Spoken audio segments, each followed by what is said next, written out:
Um dos fatos mais emblemáticos sobre a vida de C.S. Lewis é que um dia ele foi um ateu convicto. Embora ele tenha crescido num lar cristão protestante, naquelas questões fervilhantes, aquelas questões sociais, políticas e religiosas da Irlanda do Norte, isso não impediu ele de caminhar para longe de Deus até o ateísmo. Ficou curioso? Então fica comigo que o vídeo de hoje é Por que Lewis se tornou ateu? Olá a todos, sejam muito bem-vindos ao canal C.S. Lewis Brasil, o primeiro canal de conteúdo exclusivo em português sobre a vida e obra de C.S. Lewis aqui no YouTube. Eu sou Everton, sou professor de Línguas e Literatura e eu vou ser o seu guia nessa jornada. A maioria dos cristãos vai concordar que você crescer num ambiente de piedade religiosa é muito melhor do que crescer num ambiente de descrença. As perspectivas sobre a esperança na vida, o sentido da vida, elas são completamente diferentes e obviamente vai afetar na sua maneira de ver o mundo e dialogar com o mundo também. Mas a gente também não pode cometer o erro de achar que qualquer uma dessas alternativas, uma vida piedosa, religiosa ou uma vida de descrença, elas vão ser determinantes para o resto do caminho das nossas vidas.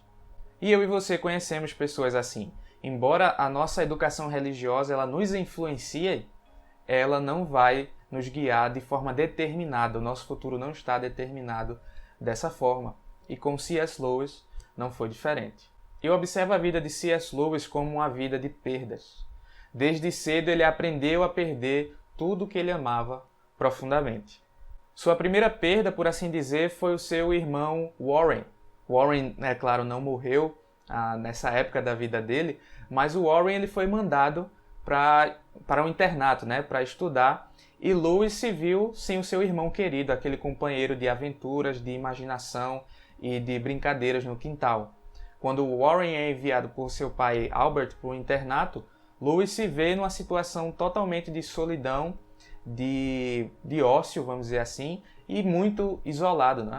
Lewis era uma criança sem amigos, solitário, introvertido, e quando ele vê que seu irmão foi embora, ele era muito diferente das outras crianças. Enquanto as crianças estavam brincando na rua, se divertindo, Lewis, naquele episódio que eu mencionei no primeiro vídeo, na casa nova, essa nova casa cheia de livros por todos os lados, é nela que Lewis vai encontrar mundos para se divertir. É nela que Lewis vai mergulhar nos livros e vai compensar a ausência de seu irmão e a solidão que só era balanceada no período de férias escolares, quando Warren voltava para casa, carinhosamente chamado de Warnie. Ele voltava para casa e então Lewis tinha seu irmão de volta para se divertir. A segunda perda, e talvez seja a mais significativa da vida de Lewis, foi quando sua mãe ela faleceu quando ele nem tinha completado 10 anos. E assim, foi bem no aniversário de 45 anos de seu pai, Albert, que a mãe dele o deixou. E com certeza a perda dessa mãe tão querida afetou profundamente e o deixou ainda mais isolado e solitário e introvertido. E Lewis descreve a sensação que ele teve no livro Surpreendido pela Alegria, que é sua autobiografia, dizendo exatamente assim: com a morte de minha mãe, toda a felicidade serena, tudo o que era tranquilo e confiável desapareceu da minha vida.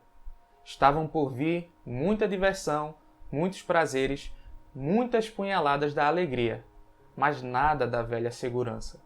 Agora tudo era mar e ilhas. O grande continente afundara como Atlântida. E os acontecimentos posteriores à morte de Florence Lewis não melhoraram em nada. Vale ressaltar que Lewis, como costume da época, teve que ver a sua mãe morta no caixão. E você pode imaginar o quanto de sofrimento isso gera na alma de uma criança, a perder a sua mãe e ainda vê-la naquela situação.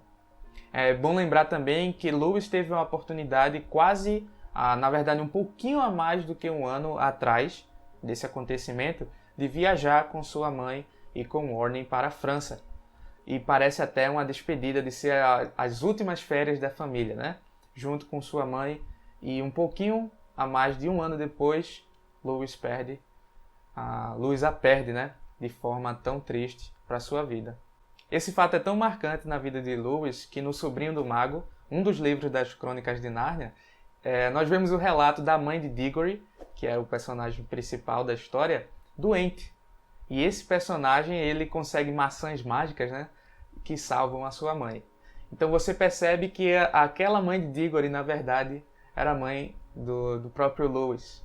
E o Diggory era ele que queria ter maçãs mágicas para salvar sua mãe. E ao contrário do personagem de sua própria história, infelizmente, ele não conseguiu. Você percebe que Lewis escreveu Nárnia décadas depois da perda de sua mãe. Mas aquela lembrança, aquela imagem tinha ficado no coração dele de maneira tão forte. E os acontecimentos a seguir demonstraram a falta de clareza do pai de Lewis, o desespero na veia, né? E ele começou a nem se importar tanto com os filhos. Lewis era meio que ficava de lado porque o próprio pai estava tão ferido, tão triste com a morte de sua esposa no seu 45º aniversário, que ele nem sabia mais como cuidar dos filhos e ouvir as suas demandas. E Lewis descreve isso como o fim da sua vida familiar. Distante do pai sentimentalmente, ninguém para ouvir, ninguém para o consolar, ninguém para lidar com o luto que ele estava sentindo. A crise familiar dos Lewis começa com a morte do pai de Albert, segue-se com sua esposa e 2 semanas depois, o seu irmão. Então imagine o clima pesado que estava nessa família e imagine o pequeno Lewis de 9 anos, mais ou menos, tendo que lidar com tudo isso e ninguém para ajudar, né? Já não bastava tudo isso, ao invés de dedicar tempo à família, Albert manda tanto Lewis como Warning para um internato, com apenas 2 semanas da morte da esposa. E assim, Lewis odiou aquele colégio, sem seu pai, sem sua mãe, sem seus livros, tudo que fazia sentido, que dava sentido à vida dele, que o fazia feliz, foi tirado dele e deixou ele completamente sem nada. E assim, muitos outros fatores a gente pode elencar para demonstrar, na verdade, como Lewis seguiu esse caminho até o ateísmo. Primeiro, a gente pode dizer todas essas perdas, né? Mas o bullying na escola, a solidão, um luto muito maltratado. As leituras, né? Ele começou a ter leituras influenciadas por seus professores que que guiava ele até uma espécie de ceticismo, de descrença, que ele veio abraçar mais fortemente lá na frente. Não dá para saber exatamente quando Lewis se torna definitivamente ateu, além da própria indicação que ele dá, que foi antes de começar a ter uma tutoria particular com o professor William.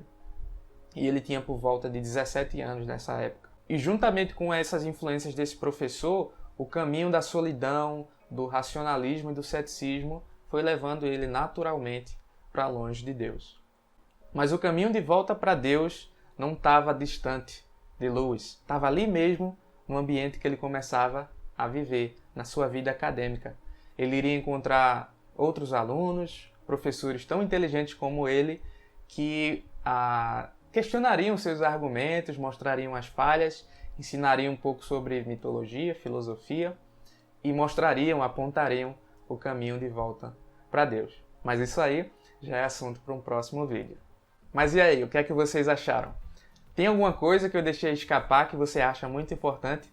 Deixa aí nos comentários. Eu quero muito ler os seus comentários para que a gente possa construir um conhecimento cada vez melhor sobre esse autor tão querido. Vale lembrar que se você quer ajudar esse canal, é muito importante que você deixe a sua avaliação, o seu gostei, o seu não gostei, e se inscreva nesse canal.